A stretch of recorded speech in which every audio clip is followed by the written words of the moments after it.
Hello साथियों, आप सभी का स्वागत है हमारे YouTube चैनल पर। दोस्तों, आज हम आपको बताने वाले हैं रसायन विज्ञान कक्षा 12 का, जो हम आपको बताएंगे विलेयता और हेनरी का नियम, जो बहुत इम्पोर्टेंट टॉपिक है। तो हम यहाँ पर पहुँचे हैं विलेयता। आप पिछली वीडियो जाकर प्लेलिस्ट में भी देख सकते हैं। हमने प्लेलिस्ट केमिस्ट्री क्लास 12 भाग 1 की बना दी है। विलेयता किसे कहते हैं? 100 ग्राम विलायक में घुले विलेय पदार्थ की अधिकतम मात्रा उस पदार्थ की विलेयता कहलाती है। उस पदार्थ की क्या भाई? विलेयता कहलाती है। हमने यहाँ पर एक नोट भी लिखा है, इसे और एक बार देख लेते हैं। 100 ग्राम विलायक में घुले विलेय पदार्थ की अधिकतम मात्रा उस पदार्थ की विलेयता कहलाती है। नोट हमने लिखा है, भिन्न भिन्न विलायक की विलेयता भिन्न भिन्न होती है। भिन्न भिन्न विलायक की विलेयता भिन्न भिन्न होती है।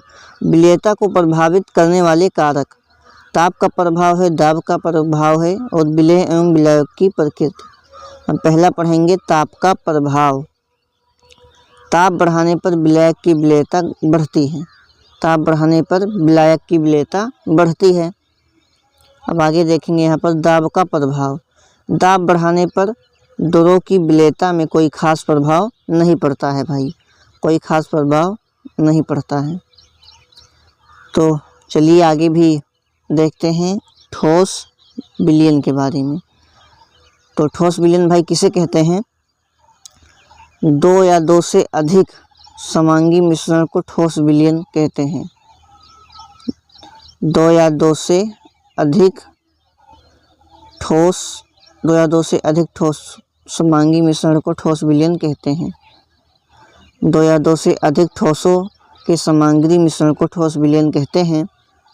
अब यहाँ पर देखते हैं, एक होता है प्रतिस्थायी ठोस विलयन, एक होता है अंतरकाशी ठोस विलयन। यह हमारे टॉपिक में नहीं है, इसीलिए इसे हम नहीं पढ़ेंगे, आउट ऑफ सिलेबस है। अब वेरी इम्पोर्टेंट देखेंगे हेनरी का नियम। हेनरी का नियम कहता है भाई, हेनरी लॉ, स्थिर ताप पर यहाँ पर ताप रहेगा, स्थिर ताप पर किसी गैस की द्रव में विलेयता द्रव की सतह पर लगने वाले आंशिक दाब के समानुपाती होता है। गैस की विलेयता समानुपाती आंशिक दाब W प्रोपोर्शनल P। तो प्रोपोर्शनल हटेगा तो यहाँ पर KH आ जाएगा, यानी हेनरी कांस्टेंट, तो इंटू P, KH बराबर हो जाएगा W अपॉन P। भाई यहाँ से ही आप नोट्स वगैरह बनाना शुरू कर दीजिए, क्योंकि आपको लेसन वाइज वीडियो मिलती रहेंगी। आप इस प्लेलिस्ट को देखते हैं तो केमिस्ट्री क्लास 12 भाग 1 की। तो अथवा में एक हमने लिखा है, स्थिर ताप पर किसी गैस की आंशिक दाब उस गैस के मोल प्रभाज्य के समानुपाती होता है। तो आइए देखते हैं, आंशिक दाब प्रोपोर्शनल गैस का मोल प्रभाज्य, ये क्या है भाई? काई है। P प्रोपोर्शनल काई गैस, P इक्वल प्रोपोर्शनल हटा के एच आ गया, यानी कि हेनरी कांस्टेंट इंटू काई गैस, KH बराबर P अपॉन काई गैस। ये भाई आ गया हमारा फार्मूला। तो आइए अब आगे बढ़ते हैं, देखते हैं हेनरी नियम के अनुप्रयोग, एप्लीकेशन ऑफ हेनरी लॉ। तो अनुप्रयोग देखते हैं भाई। उपयोग जो होता है, हम किसी चीज़ को उपयोग करते हैं तो उपयोग में आता है। अब आइए आगे देखते हैं अनुप्रयोग, सोडा वाटर में CO2 गैस का भरना।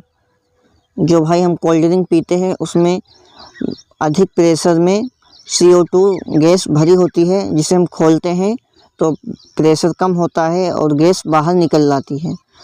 तो ये आपने समझ लिया। जो कोल्ड ड्रिंक में क्या भरी होती है भाई? CO2 गैस अधिक प्रेशर से के दाब से भरी होती है। हम यहाँ पर एक पॉइंट देखेंगे, फेफड़े से रक्त में ऑक्सीजन का आदान प्रदान। अब नोट हमने एक लिखा है, एक नोट भी हमने लिखा है। एनोक्सिया क्या है भाई? अधिक ऊंचाई पर रहने वाले लोगों की सोच व समझने की क्षमता कम होना। जो भाई पहाड़ी क्षेत्र में जो लोग रहते हैं उनके सोचने और समझने की क्षमता कम होती है।